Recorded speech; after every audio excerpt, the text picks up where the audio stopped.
A Sandra MD5NX. Minhas capacidades mediúnicas extremamente intensas e repressões diminuíram 99%. Será que eu bloqueei? Ué, só você ter essa informação. Pode ser, pode não ser. De repente você foi sabotada, você abriu esse campo, mexeram em você para te bloquear, ou você mesmo bloqueou através de um imprint, ou através de um medo. Pode ser tanta coisa, né? Seria legal procurar um terapeuta holístico, alguém de confiança, né? Para verificar essa situação. Legal. Pimenta F. Melo. Excelente. Não necessariamente precisa existir uma consciência materializada, ou não, para recebermos dela uma comunicação. Se estamos interiorizados, também é possível olhar para um objeto físico trivial, por exemplo, e receber uma mensagem complexa e específica.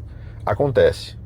Talvez aqui ele esteja falando aqui sobre as pessoas que usam oráculos, né, para acessar informação ou para fazer canalizações, né? Na verdade não é o objeto que está passando a informação, né? Esses oráculos, esses objetos, são as nossas, entre aspas, muletas, para que a gente entenda que a informação está vindo de dentro, né? Então, na verdade, você não precisa de nada, você não precisa olhar para objetos, você não precisa olhar para lugar nenhum, você pode estar de olho fechado, sentado, em pé, andando, dirigindo, tomando banho, fazendo qualquer coisa para receber informação, né? Na verdade, a gente está trocando informação 100% do tempo, né?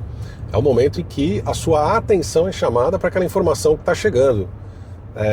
Então pode acontecer de qualquer jeito, a qualquer hora.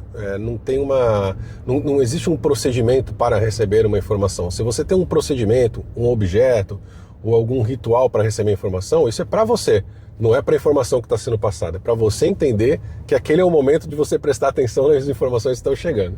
Legal. Bom, a Márcia Delfino. Será que o meu despertar está conectado com o meu fractal que já saiu da Terra? Boa pergunta. E se tiver? Se é seu fractal da mesma alma, ele não saiu da Terra ainda. Os fractais voltam para a mesma alma juntos, né? Então ele está lá no 6D. Mas de repente você está falando de um fractal de uma outra alma que pertence ao mesmo eu sou, tá tudo certo. O seu despertar pode estar relacionado inclusive com outro fractal seu, que ainda não saiu da Terra, mas pode estar no 5 ou no 6D, já desperto, te ajudando a despertar, como um mentor, como uma figura que você entende como um terceiro, mas na verdade é você mesmo. Tudo isso pode acontecer. A gente fala isso no próprio Manual do Terráqueo, né? A história do Manual do Terráqueo, como os fractais se ajudam nesse retorno à alma. Então, sim, é bem possível, aliás, é muito mais comum do que a gente imagina, outros fractais nossos sendo nossos guias, né, em algum momento da vida. Legal. E aí a Márcia segue aqui. Estou no despertar positivado. Posso ser de uma rede negativada? Eu tô sorrindo, é uma pergunta muito comum, né? Primeira coisa, não existe rede positivada ou negativada. Não existe. Eu sei, eu entendi a pergunta. Eu tô falando só para a gente mudar um pouco a perspectiva, tá bom? Existem redes que são a favor do despertar consciencial e outras que são contra o despertar consciencial, mas as duas têm excelentes argumentos para defender a sua posição, tá? Então o que existe são posicionamentos diferentes. Pode ser que você seja de uma rede que na sua maioria possui posicionamentos diferentes do que você possui agora? Pode. Ai meu Deus, e agora o que eu faço? Não faça nada, continue do seu caminho, porque as redes são a soma das consciências. Nenhuma rede é 100% a favor do despertar ou 100% contra. Todas as redes possuem, em algum momento da fractalidade, um fractal ou mais, que estão de um lado ou do outro na questão do despertar da consciência. São só opiniões diferentes. Agora, qual a opinião da rede como um todo? A soma das suas individualidades. Então, quanto mais consciências a favor do despertar, mais a sua rede será a favor do despertar.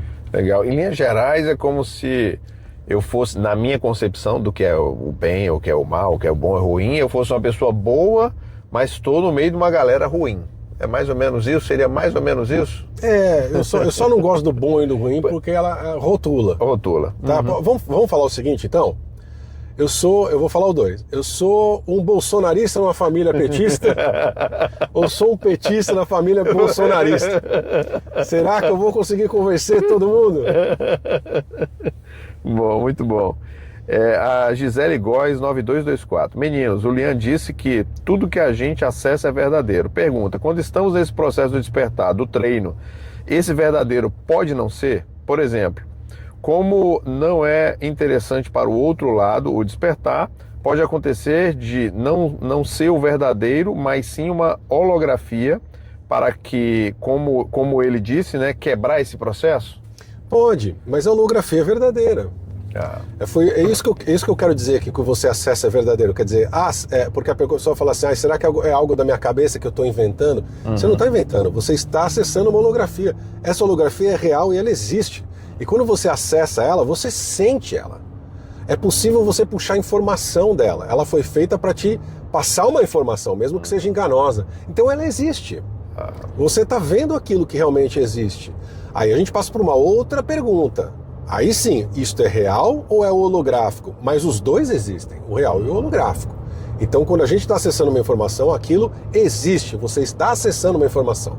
Aí a gente passa para a próxima pergunta, como eu disse agora, é real ou holográfico?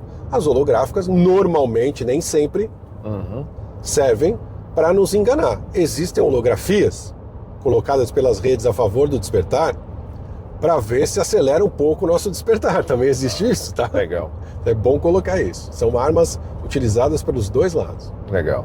Seria uma forma de passar uma mensagem, ou um aprendizado, ou um ensinamento, ou um direcionamento através de uma holografia. É possível que isso aconteça. E a partir daquilo que eu acesso, eu vou entender e aquilo vai ter uma representação para mim, e a partir daquilo eu posso agir de uma determinada maneira, por exemplo. Porque a holografia, quando você aceita ela passa a ser real para você. Ela passa a ser fato para você. Entendi. E a partir do momento que ela é fato, você absorve todas as frequências relacionadas com aquele fato. Então, por exemplo, é só para exemplificar, Sim. A pessoa está aqui nessa existência, tem muito medo e não está evoluindo no processo de despertar, e aí no processo de meditação ela acessa que ela foi um guerreiro lá das tribos e papapá, e que ela é muito forte. Sim. E tudo. E quando ela volta, fala, nossa, eu fui um guerreiro, então agora eu vou acionar a minha força. Isso, ela puxa toda aquela experiência, exatamente, é isso aí. Legal, legal. E a última pergunta, acho que é a pergunta mais importante aqui, de todas, né? Eu acho que é mais interessante. Eu vou falar importante, não, todas as perguntas são importantes. Mas essa aqui é a mais interessante de todas, na minha opinião, que é a pergunta da Rosimeire Martins, 6465. Para onde vocês estão indo? O povo quer saber. Ô, Rose, nós estamos indo para uma não localidade, né? Estamos aqui em 11/11/3011, né? Hoje a gente está indo para um lugar... Ou 1111. 1111. E essa pergunta é uma das grandes perguntas, que o pessoal fala, né? Quem sou, de onde vim, para onde vou? É um mistério, esse é um mistério, né? Exatamente. Nós vamos para todos os lugares, né? O que é um local, né? Nós vamos para todos os lugares. E hoje vai ser um poporri consciencial, né? Aqui eu vou falar de vários assuntos. E a ideia, Lian, eu vou te contar umas histórias assim. Conta história. E aí eu queria que você, dentro da visão do processo do despertar, da educação consciencial, trouxesse algumas respostas para as perguntas. E eu vou navegar aqui por algumas religiões, mas eu quero, na verdade, eu queria falar mal de Jair Pauleto. Eu quero registrar aqui. Junto. Então, eu gostaria de falar mal de Jair Pauleto, né? Mas eu não sei se eu falo, se eu não falo, mas eu vou falar de uma coisa muito ligada ao Jair Pauleto. Mas, bom, deixa eu começar. Uma coisa interessante que aconteceu comigo muitos anos atrás, 2012, acho que foi 2012, foi a primeira vez que eu incorporei, né, lá no conceito de espiritismo. O interessante do processo é que eu passei por várias religiões e encontrei um lugar, né, a casa do seu Sérgio e da dona Mara, né? Tem muito tempo que eu nem sei como é que eles estão. E era um lugar onde tinham as reuniões espirituais lá, mediúnicas. E aí, no começo, vinha ele, né, como dirigente, né, recebia lá um padre, fazia uma homilia lá, um sermão. Depois vinha uma outra entidade para fazer uns passes, né, que era um médico, um médico. E por fim vinha o caboclo pena branca, os 7 flechas, né, com defumador e tudo. Então, assim, era bem interessante e eu gostava muito desse lugar porque era tudo misturado, né? Não tinha um negócio assim, muitos, não. E aí eu fui algumas vezes, tomava os passes e tudo, e uma dessas vezes que eu fui porque um amigo meu me chamou, e esse amigo meu trabalhava lá na casa, e eu fiquei em pé de frente lá pro seu 7 flechas lá, pena branca, eu não lembro direito o nome, e ele segurou no meu pulso, e aí começou a assobiar, olhar pra mim, e aí deu um puxão assim no meu pulso. E aí quando isso aconteceu, isso que é igual o primeiro Vale Zé, a gente nunca esquece, né? É muito interessante porque eu nunca me esqueci. O que aconteceu comigo foi que eu senti um torpor, eu fiquei como se fosse entorpecido, fiquei tonto assim, meio, né? E quando eu tava de olho fechado, quando eu abri o olho, eu olhei para ele e eu vi o meu amigo sentado num banquinho, né, olhando para mim rindo. Só que eu via tudo muito turvo, como se fosse embaçado, sabe? Sim. Quando você olha para um lugar que tá pegando fogo, que você vê assim o calor do fogo, sabe? É turvo. E aí começaram a vir pensamentos que eu não sabia se era meu ou se não era. E a entidade que estava ali na frente falou, deixa vir, pode deixar vir, né? Deixa ele trabalhar, deixa ele te ajudar. Ele ainda não é desenvolvido, né? Se quiser falar, pode falar, se não quiser falar, não fala. O mais doido disso é que eu vi mentalmente um ser comigo que era essa consciência, ou essa energia acoplada, que lembrava muito como é que é o nome? O predador. Era um ser que lembrava um lagarto, cara, era alto, e aí ele falou, deixa a sua entidade, né? E aí ali começou o meu processo, entre aspas, de incorporar e tudo e tal. E antes disso eu sempre tinha essa percepção, eu tinha essa sensação dessa consciência comigo. Eu não entendi o porquê, né? E minha mãe falava que era meu protetor, que eu não podia ter raiva das pessoas que ele ia lá e que resolvia e tudo, aquelas coisas todas. E aí eu te pergunto, essa questão de ver embaçado tem alguma relação de acesso a uma outra dimensão, a outro... Por que isso acontece? Pode ter, isso é extremamente pessoal isso, né? Cada pessoa vai ter uma experiência diferente, pode ter um conjunto de pessoas com a mesma experiência, mas isso é muito pessoal. Então eu imagino, eu só posso imaginar, né, que dentro da sua experiência isso seja a forma com que o seu subconsciente traduza realmente, e o seu cérebro consiga traduzir também na parte visual, porque na parte visual, lá aqui atrás, o cérebro mesmo, que é processado isso. Se você está vendo algo, é dentro dos próprios sentidos mesmo que aquilo é processado, né? Então quando a informação chega no cérebro, como que o cérebro vai lidar com aquilo, né? Então se ele não sabe direito o que ele está vendo, o que está acontecendo, ele vai interpretar da melhor forma que ele consegue, com as informações que ele tem. Então, dentro da sua experiência, pode ser então que essa sobreposição de dimensões seja traduzida como uma fumaça. Né? Entendi. E essa questão das informações que começaram a vir, que eu não sabia se era minha, se não era, um negócio muito confuso, isso seria o entrelaçamento, ou seriam conexões frequenciais? O que seria? Isso já é mais comum, porque aí já acontece praticamente com todo mundo que incorpora ou que canaliza. As pessoas ficam esperando escutar, né, voz no ouvido. E não é isso. É realmente uma sobreposição de pensamentos. É uma sobreposição de mentes, né? Quando alguns dos chakras conectam, né? Algumas dos laços energéticos dessa consciência que não está encarnada com o encarnado se acoplam, o que acontece é uma mistura de mentes mesmo. Você passa a não saber mais o que é você pensando, o que é o outro pensando. Mas se você tiver um pouquinho de tranquilidade nesse processo, você sabe quem você é, né? Você sabe como você pensa, e qualquer tipo de pensamento diferente, informação diferente, forma diferente de colocar, você sabe que não é seu. E dentro do ambiente seguro onde você está, vai ficar mais tranquilo você ter essa... Se você está em casa e acontece isso, é um negócio meio, gente, o que está acontecendo, né? Mas se você está num ambiente seguro, com alguém te ajudando, fica mais tranquilo passar por esse processo. E esse entrelaçamento, quando eu lá, como médium, sentia o que a consciência sentia e tudo, é como se fosse uma sintonia ou um sincronismo, e aí eu passo a reproduzir tudo aquilo que a consciência está passando. Isso. Então, assim, é uma sintonia mesmo, precisa estar ressonante.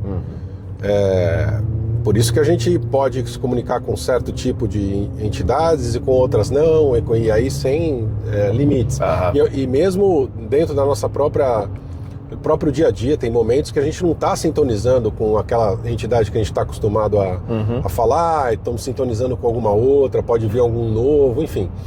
Mas quando isso acontece, essa ressonância e o acoplamento dos campos energéticos, é exatamente isso. Imagine que é exatamente assim que o nosso fractal de alma entrelaça com o nosso corpo, certo? Então a gente vai lá, entrelaça com o corpo e o corpo passa a ser a nossa roupa para aquela dimensão. Então quando há um acoplamento da consciência do outro lado com a nossa aqui, é como se a gente emprestasse a nossa roupa sem sair dela. Então veste aqui comigo, veste esse casaco aqui comigo. Então é exatamente isso, por isso que a gente passa a sentir o que a outra consciência está sentindo, movimenta de acordo com o que a outra consciência está dando como comando, mas você está sempre no comando. Legal. E aí o que acontece? Aí depois dessa experiência, esse meu amigo, junto com uma outra pessoa lá, me convidou para fazer parte do que é de um grupo de apometria. Daí vem o seu Jair, seu Jair Pauleto.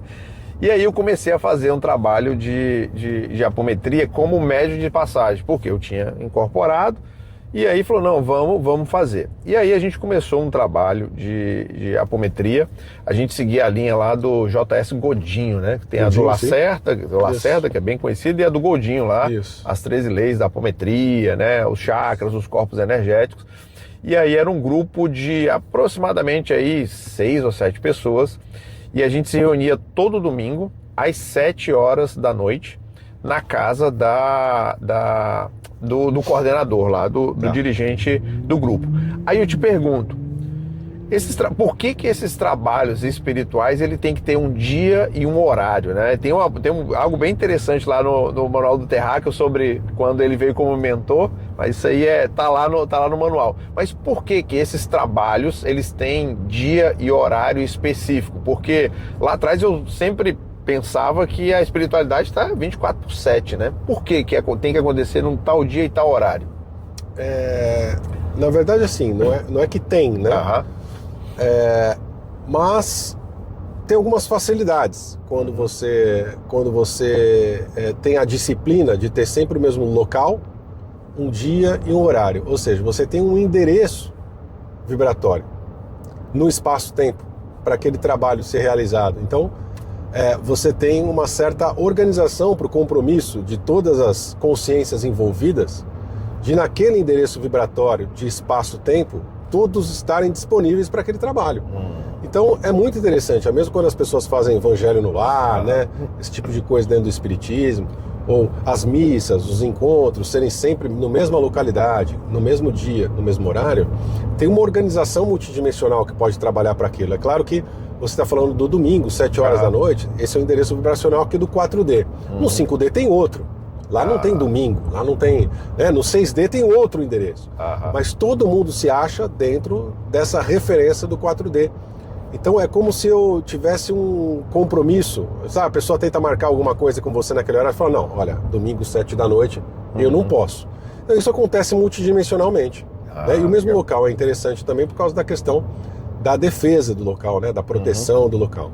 Mas também lembre-se que, da mesma forma que favorece a favor do despertar, favorece o contra também, que já sabe que lugar que é, que dia que é, que hora que é. Mas tem mais vantagens do que desvantagens de fazer isso. Legal. E isso, então, na verdade, isso vale... Eu estou dando um exemplo da apometria porque eu estou contextualizando.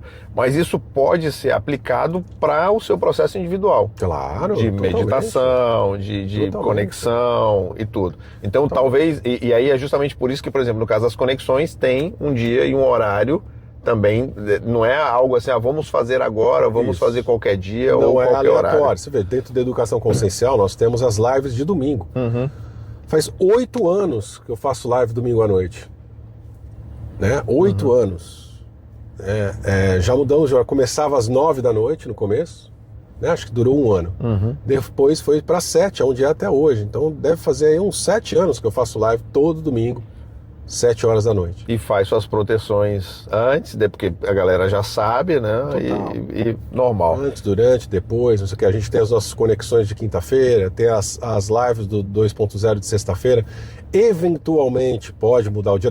Pode, tranquilo. Até o lugar, eu não estou sempre dentro do escritório. Né? Eu posso estar viajando, eu posso estar em outro lugar, não tem problema. Agora, se na maioria das vezes, maioria absoluta das vezes, você faz sempre o mesmo local, sempre o mesmo horário, aquilo vai criando chama de egrégora. Né? Vai criando egrégora naquele trabalho. E aí, como é que funcionava o trabalho? A gente chegava lá, 6h30 da tarde, 6h40, tinha lá um sofá, e aí tinha um pessoal do grupo, né, fazendo ancoramento, proteção, levantando, né, as barreiras de proteção. A gente convidava uma pessoa aleatória que eu não tinha contato nenhum, não sabia, não conhecia nem nada, e aí vinha a pessoa sentava lá na frente, ela fazia a abertura e começava a trazer as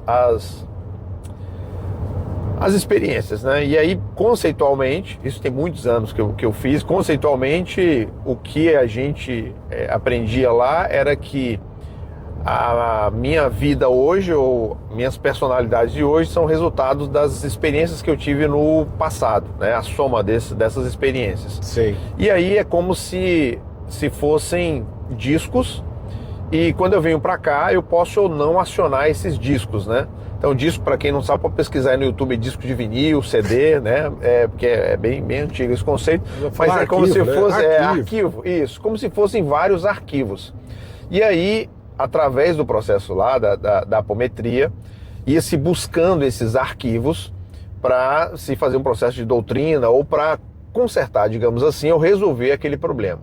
Então, se hoje essa pessoa estivesse passando lá um processo de enxaqueca ou dor de cabeça, por exemplo, durante o processo ia buscar e ia ver que teve uma existência dela onde ela morreu com um martelo na cabeça, né? E isso era a causa da dor de cabeça. Então, se em outra existência a pessoa foi alcoólatra e aqui estava com problema de alcoolismo, então, através da técnica apométrica, ia buscar esse arquivo, ia tratar esse arquivo, e esse arquivo vinha como essa pessoa naquela existência. Então, eu, como médium de passagem, ia traduzindo ou, né, me conectando com essas existências, ia sendo feito um processo aí de ressignificação, e no final eles perguntavam para a pessoa, falaram, o que você viu aqui, fez sentido para você, faz sentido e tudo, e assim, 100% das vezes fazia, e aí a pessoa ia contar o problema dela depois. E o interessante desse processo é que a gente entendia lá que tinha basicamente alguns tipos de obsessão. Então eu tinha obsessores das vidas passadas, por conta de acordos, né, que eu tinha feito e tudo e tal. Eu tinha obsessores dessa vida, né, e eu tinha eu mesmo me obsediando, né. E aí eu queria perguntar para você, dentro do conceito, dentro da educação consciencial, o que seriam essas existências, né? Seriam fractais, seriam experiências, né? O que representa isso, e se isso tem de fato relação com o eu agora, né? As minhas dores, as minhas habilidades, as minhas deficiências, as coisas que eu preciso melhorar. Tá. Todos esses chamamos de personagens, né? Todos esses personagens ou essas encarnações, o conjunto delas faz parte de quem somos aqui, das nossas experiências, né? Faz parte das nossas experiências aqui. Então, assim, não é que numa encarnação passada, não, ela está acontecendo agora. Mais uma vez, aquela questão do tempo que a gente já conversou antes, né? Então, não tem passado e futuro para a consciência, tudo está acontecendo agora.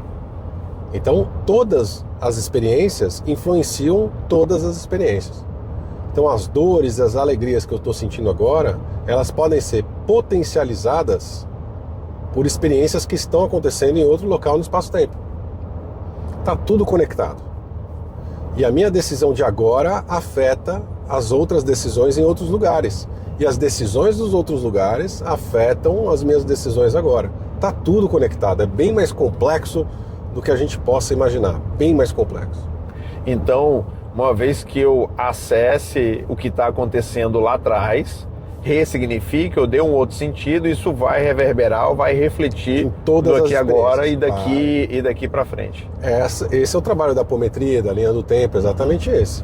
Ressignificar algo que está incomodando todas as experiências, então vai lá na raiz, né, do que foi ativado, desativa e vai influenciar todas as experiências, todas. Legal. E em relação a esses obsessores, por conta de acordos que foram feitos ou que estão sendo feitos em outras linhas, como é que isso funciona ou como é que isso pode ser modificado a nível de despertar? Né? Eu tinha um... Era muito interessante, já é um outro assunto que vai entrar, mas a pessoa, uma das pessoas, né? A pessoa tinha sido morta por uma outra pessoa, né? E aí, quando chegou lá do outro lado, no umbral, a pessoa acreditava no umbral, tinha lá alguém esperando lá, e aí essa pessoa estava muito brava porque a outra tinha matado e tudo e tal, não sei o quê.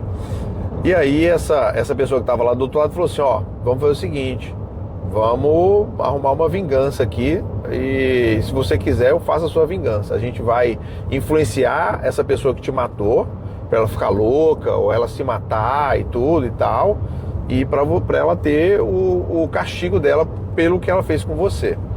Você topa? Aí a pessoa, topo, tava lá e tudo e tal. E aí tem lá, juntou uma galera, uma falange foi lá, prejudicou, e a pessoa ficou doida e tudo e tal, e acabou se matando também. Ok. Só que a contrapartida disso era que essa consciência ia servir essa outra pro resto da vida, para a eternidade, né? E aí, por alguma razão, as duas voltaram para a existência como pai e filho, e não se entendiam, e ppp, papapá. E aí, no processo de apometria, esse obsessor que fez esse acordo aparece lá e fala, eu não vou liberar, vai ter que fazer isso, continuar fazendo isso, porque a gente tem um acordo, né? E aí o doutrinador mediava essa questão de negociar o contrato, né? De liberar a pessoa e tudo. Então, isso existe dessa forma ou é feito de uma outra forma para prender ainda mais aqui na roda de Sansara? Todas as formas existem. Essa forma existe, sim. Inclusive, esses compromissos são muito comuns, né?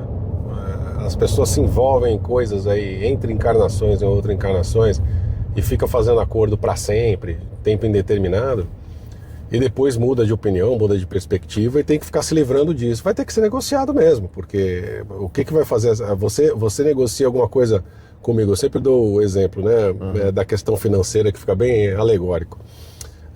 Você combinou de me dar 10 mil dólares por mês pro resto da sua vida. Aí quando você faz 50 anos, você fala, não quero mais. Fala, não, filhão, assinou aqui, ó, 10 conto. E aí, eu vou aceitar? Você parar de me dar 10 mil porque você vê na sua cabeça que você não quer mais. Você fez esse acordo com ele, eu tô contando com ele. Eu movi a minha vida de acordo com esse acordo. Não interessa o quão ruim ele é pra você ou bom pra você, topou. Então alguém vai ter que negociar comigo e de repente até ter alguma compensação pra eu concordar, de parar de te encher o saco, de te cobrar de algo que você prometeu, que é justo. É justo. Esse é o problema. Aí eu vou voltar no que a gente estava falando agora há pouco. Talvez esse é um tipo de informação que não vale a pena nem eu saber. Dependendo do caso, porque se eu souber e não souber como resolver, talvez eu arrume um problema para mim. Tem um cobrador, eu tenho uma dívida, eu não sei como resolver, e agora eu vou ficar aqui me martirizando, achando que tal, né? Esse tipo de acordo, nesse nível que você está está trazendo, ele dificilmente é resolvido pela mente encarnada. Não tem como. A gente não tem a mínima capacidade de negociação ou de análise do que está acontecendo. Então, normalmente, somos nós do outro lado, ou nossos guias, nossa rede, enfim, alguém que intercede, nossos advogados, né? Que a gente nomeia um advogado para ser representante, colocando aqui na linguagem, né? E vai negociar isso com a gente. Então, na maioria das vezes, a gente nem sabe mesmo. E não sei se é interessante saber. Pode ser, em algum caso ou outro pode até ser. Mas na maioria realmente não vai fazer muita diferença, não. Legal. E aí eu lembro que a minha mãe falava que meu pai era o cobrador dela. Falou, seu pai é meu cobrador, ele é meu carcereiro, ele veio para essa vida realmente para me cobrar as dívidas que eu tinha com ele. Isso pode ser uma armadilha também, Lian, ficar preso a essas questões de fulano é meu cobrador e eu vou ter que sofrer ou me martirizar pro resto da vida para compensar, porque eu descobri que na outra vida eu fiz isso de ruim e tudo e tal. É muita armadilha. Primeiro que começa a colocar essa questão de karma, de cobrar, de ter que pagar. E não da realidade, onde tudo é experiência. Então, quando eu falo que você é meu cobrador, eu já confesso uma dívida. Isso é muito complicado. Eu não tenho dívida com ninguém. Mas você fez... Foi uma experiência. Já fizeram comigo, já fiz com os outros. Tá tudo certo, tá todo mundo legal, todo mundo dentro da experiência. Né? Essa é a neutralidade que a gente busca. Então, a partir do momento que eu fico buscando o cobrador ou a quem cobrar, eu tô dando força para a matrix consciencial, onde existe uma moeda de troca, que é o karma e o dharma. Ok. Tá? E aí esse trabalho seguiu aí por mais ou menos um ano, e aí rolou a treta, né, no grupo. Nem vou entrar em detalhe porque vai que o pessoal vê aí, mas rolou a treta lá, dirigente, tudo, o pessoal decidiu acabar e tudo. Isso é muito simples, ó. Tem um livro, Aconteceu na Casa Espírita, que eu nunca lembro o nome do autor, até me desculpe, mas é um livro que todo mundo que tem qualquer tipo de grupo, qualquer tipo, você e mais um, deveria ler, porque é o que acontece com 99,9% de qualquer grupo. Pois é, e aí acabou o grupo, né? Cara, hoje olhando para isso, assim, pro trabalho, que eu percebo que as pessoas que fazem qualquer tipo de trabalho, em qualquer tipo, seja espiritual, religioso ou não, eu não vejo a apometria, por exemplo, como algo religioso, é totalmente desprendido de religião, de dogma, mas tem digamos assim, os conceitos, né? Existem conceitos e tudo, relações e tal. E aí o que acontece? O que eu vejo, o que eu tiro de lição daquela época é que todo mundo que vai fazer qualquer tipo de trabalho, né, do despertar e tudo, tem que ter muita consciência de que isso pode, deve e vai acontecer o ataque para o negócio se desfazer. E aí, se tiver um ou dois que não tem essa consciência, o trabalho desanda. Isso acontece e acontece em todos os lugares, e aí eu vou aproveitar o gancho do livro aí. 100%. O meu trabalho, principalmente na educação consciencial, é não deixar que isso aconteça todos os dias. Todos os dias. E muitas vezes a gente precisa tomar algumas decisões fortes, né? De se afastar de pessoas que a gente gosta, né? Ou então onde uma situação muda, né? A pessoa agia de uma forma, de um dia para o outro passa a agir de outra.